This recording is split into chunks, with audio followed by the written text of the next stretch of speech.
අද අපි බලමු මොනවද මේ බර වැඩි වෙන්න බබාට දෙන්න ඕනේ කෑම සහ ඒ කෑම බබාගේ වයස අනුව පිළිවෙලට කොහොමද බබාට ලේසියෙන් පහසුවෙන් ඒ දේවල් කන්න අපි දෙන්න ඕනේ කියලා.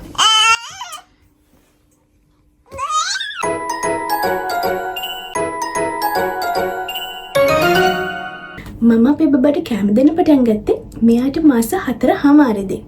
ඔයාලා සාමාන්‍යයෙන් ඔයාලගේ බබාට කෑම දෙන්නේ මාස 4:00දී මාස 5දී නම් අනිවාර්යයෙන්ම ඔයාලා කෑම දෙන්න පටන් ගන්නේ බබාට බර වැඩි කරගන්න පරමාර්ථයෙන්මනේ. එහෙනම් ඔයාලා ඉස්සෙල්ලාම බබාට කෑම පටන් ගන්නනේ මෙන්න මේ කෑම වලින්. ඒ ඇයි කියලා ප්‍රශ්නයක් ඔයාලට තියෙනවා නම් මම දැන් කියන්නම් ඒකට හේතුව මොකක්ද කියලා. කෙසෙල් වල බබාට ඕනේ ස්වභාවික රස, high carbohydrate and potassium තියෙනවා. අලිගට පෙරවල ශරීරයට හිතකර මේදේ සහ හොඳ කැලරි ඝනත්වයක් තියෙනවා. ඒ වගේම ඕට්ස් වල ෆයිබර්, ප්‍රෝටීන් සහ ශරීරයට අත්‍යවශ්‍ය යකඩ සංඝටක තියෙනවා. ඒ වගේම බටලවල කුඩා දරුවෙක්ගේ ශරීරයට හිතකර පිෂ්ඨය වගේම විටමින් A ලබා දෙනවා. මේ ග්‍රීක් යෝගට් වල ප්‍රෝටීන්, කැල්සියම් සහ ශරීරයට හිතකර මේදේ තමයි තියෙන්නේ. දැන් මම කියන්න කොහොමද මම මේ දේවල් අපේ බබාට දෙන්නේ කියලා. ඉස්සෙල්ලාම මම මෙන්න මේ විදිහට බනානා පියුරි එකක් හදාගත්තා. ඒක පළවෙනි සතියේ පළවෙනි දවස් දෙකේ මම තේ හැඳි 2 ගානේ තමයි දුන්නේ දවසට. ඒ වගේ දවස් දෙකක් දුන්නා. ඊට පස්සේ මම ඊළඟ දවස් දෙක මෙන්න මේ විදිහට අලිගට පෙර පියුරි එකක් හදාගෙන දවස් දෙකක් දුන්නා. මම දවස් දෙක වෙන වෙනම මේ විදිහට දුන්නේ ඇයි දන්නවද? ඉස්සෙල්ලාම බබාට කෑම දෙන්නේ. එතකොට සාමාන්‍යයෙන් ඇලර්ජි මේ වගේ දේවල් වල ලොකු ඇලර්ජි ප්‍රමාණයක් නැති වුණත් බබෙක්ට ඒ දේවල් ඇලර්ජි වෙන්න පුළුවන්. ඒ නිසා ඉස්සෙල්ලාම කිරිබිබි හිටපු බබෙක්ට මේ දේවල් දෙන්නේ. ඒක නිසා ඔයාලත් ඉස්සෙල්ලාම බබාට කෑම හඳුන්වලා දෙනකොට චූටි ප්‍රමාණයක් දීලා බලන්න. බබාගේ කසනවද නැත්නම් පළු දානවද රතු වෙනවද ඒ වගේ පොඩක් බලලා ඕනෙම කෑමක් බබෙක්ට මුලින්ම හඳුන්වලා දෙනකොට පොඩි ප්‍රමාණයක් ඉස්සෙල්ලා දීලා බලන්න. 5-6 දවස් ටික මම මේ දෙක බබාට මික්ස් කරලා දුන්නා.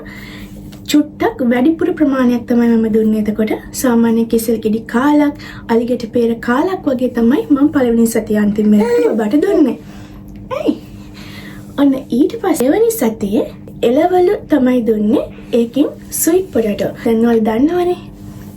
ස්වීට් පොටැටෝ වල බබාට ඕනේ හිතකර පිෂ්ඨය වගේම විටමින් A තියෙනවා. ඒක ගොඩක් හොඳ ආහාරයක් බබෙක්ට. මම ස්වීට් පොටැටෝ සාමාන්‍ය පොඩි ප්‍රමාණයක් ඒත් දීලා බැලුවා පළවෙනි දවසේ. දෙවෙනි දවසේ ඕට්ස් චුට්ටක් දීලා බැලුවා. ඕට්ස් දුන්නේ මෙන්න මේ විදිහට ඒත් පියුරි එකක් හදාගෙන තමයි මම දුන්නේ. චුට්ටක්වත් ඔයගොල්ලෝ බබාට කෑලි නම් දෙන්න යන්න එපා. මාස 1.5ක් වගේ වෙනකම්. ඔයාලා ඕට්ස් හදනකොට බබෙක්ට පහසුවෙන්ම කන්න පුළුවන් හදන්න ඕනේ විදිහ තමයි ඕට්ස් ටික බ්ලෙන්ඩ් කරගන්න. බ්ලෙන්ඩ් කරගෙන ඒක හොඳට බොයිල් කරගත්ත වෝටර් එකකට දාලා මික්ස් කරන්න. මික්ස් කරලා ඔයාලට ඕන නම් ඒ බබාට ඒකට පොත්ත සහ ඇටය ඉවත් කරගත්ත රට ඉදි කෑලි කීපයක් දාලා ඒක බබාට දෙන්න පුළුවන්. ඒ රට ඉදි කෑලි ටිකත් වතුර එක උණුයිනේ අපි හදාගත්ත ඕට්ස් එක. ඒකට දාලා ඒකේ පොඩ හැඳ ගන්නකොට රට ඉදි එක එහෙම මේක ඇතුලේ දිය වෙනවා. ආයෙ වෙනම රට ඉදි එක බ්ලෙන්ඩ් කරන්න ඕනේ නැහැ. ඔයාට හැන්දෙන් මේක තලාගෙන පොඩි කරගන්න පුළුවන්.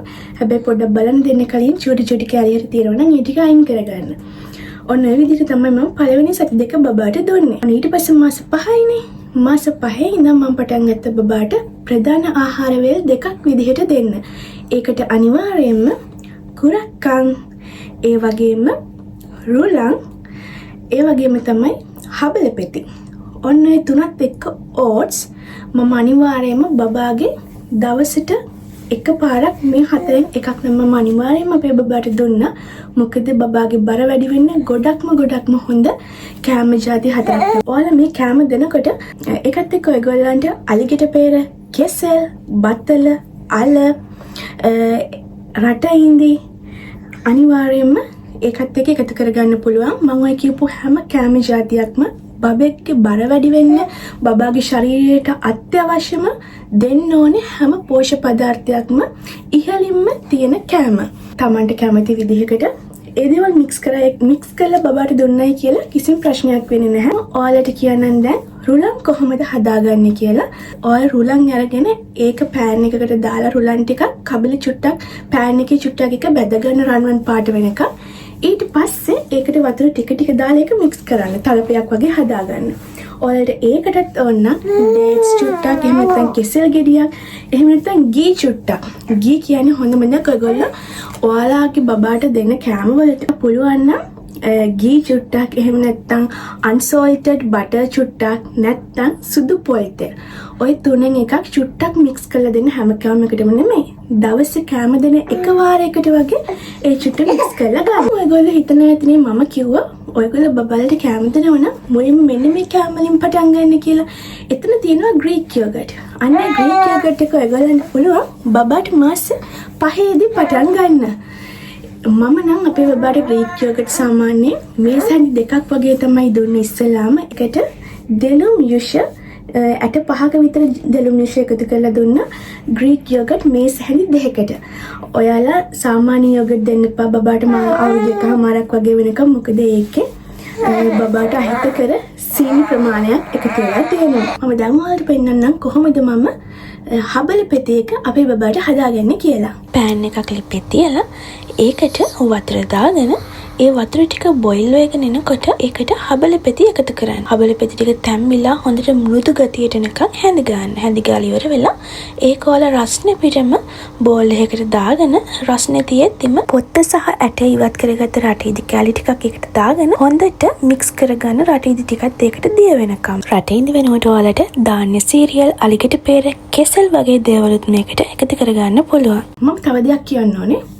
මම බබාට මාස 6 වෙනකම් බත් දුන්නේ නැහැ. දුන්නේ මම ඔය කියපු කැම ටික එක මම ගොඩක් වෙලාවට බබාට දුන්නේ හබල පෙති. හබල පෙති වල කාබෝහයිඩ්‍රේට් සහ හොඳ යක්කඩ ප්‍රමාණයක් තියෙනවා. දැන් මාස 6න් පස්සේ බොරු කරන්න එපා.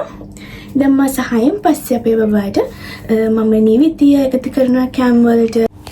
මම මේ කෑම කීති බබාට වට්ටක්කා, නිවිතිය සහ හබල පෙති තමයි මේ දෙන්නේ. එයා හරි ආසාවෙන් මේ කනවා.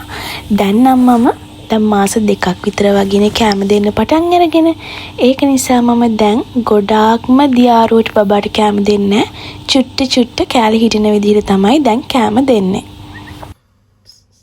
ඒ වගේම යාර චීස් චුට්ටක් එකතු කරනවා. චීස් නම් දෙන්න එපයි කියලා කියනවා. ඒක ડોක්ටර් කෙනකින් අහලා තමයි බබෙක්ට දෙන්න ඕනේ චූටි ප්‍රමාණය. ඒකත් බබෙක්ට ඇලර්ජි වෙනවද කියලා බලලා තමයි ඔයාලා දෙන්න ඕනේ.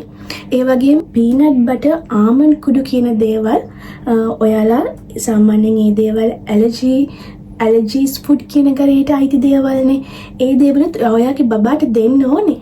මාස 6න් පස්සේ ඒවා බබාට දෙන්න චූටි ප්‍රමාණයක් චුට්ට දීලා බලන්න. ඒ දේවල් දීලා හරිම සැලකිලිමත් වෙන්න බබාට ඇලර්ජීස් එනවද ඒ දේවල් වලින් කියලා. ඔන්න ඔය විදිහට තමයි මම මගේ බබාට මාස 4මාරි ඉඳන් මාස 6 වෙනකම් මගේ බබාගේ කෑම වේල් ටික දුන්නේ.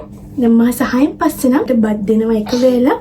ඊට පස්සේ ඕට්ස් නැත්තම් හබල පිටි තමයි මම අපේ බබාට උදේට දෙන්නේ. මෙයාගේ දැන් සාමාන්‍ය මාස 4මාරිදී මම ඔයාලට මම කලින් වීඩියෝ එකේ කියලා තියෙනවා. අපේ බබාගේ බර ගොඩක් අඩුයි. ලයින් එකකට පහළ හිටපු බබෙක් මාස 6ේදී අපේ බබාගේ චෙක් කරද්දී එයාගේ බර හොඳටම හොඳයි. සාමාන්‍ය බර තත්ත්වයක තියෙනවා. ඒ කියන්නේ මම යාර දුන්න කෑම මෙනු එක සාර්ථකයි. ඒක නිසා තමයි මම ඔයාලට මේ වීඩියෝ එක කරන්න හිටියේ. මම දැකලා තියෙනවා බර අඩු බබාලා ගොඩක් ඉන්නවා. මගනුත් කමෙන්ට්ස් දාලා අහලා තියෙනවා. ඒක නිසා තමයි මම මේ වීඩියෝ එක කරන්න හිතුවේ. ඒ හැමෝටම මේක වටින නිසා. අපේ බබාට මාළු, හාල්මැස්ස කුඩු ඒවා තමයි දෙන්න පටන් ගත්තේ නැහැ. මම ඔයාලට කියපු කෑම වලුත් සාමාන්‍ය කැල්සියම් ප්‍රමාණයක් බබාගේ ඇඟට යනවා. මමත් බබාට සාමාන්‍යයෙන් කැල්සියම් වැඩි ආහාර දෙන්න පටන් ගන්න ඕනේ. එහෙනම් මම ආයෙත් ඔයාලට මගේ ඊළඟ බබාට කොහොමද දෙන්නේ කෑම මාස 7න් පස්සේ කොහොමද බබාට කෑම දෙන්නේ ඒ ටික මම මගේ ෂෝට්ස් වීඩියෝ වලින් ඔයාලට අරගෙන එන්න. ඔයාලට මේ වීඩියෝ එක වටිනවා කියලා හිතනවා නම් ඒ ගැන අදහසක් පහළ කමෙන්ට් එකෙන් දාගෙන යන්න. එහෙනම් හැමෝම ආදරෙන් ඉන්න.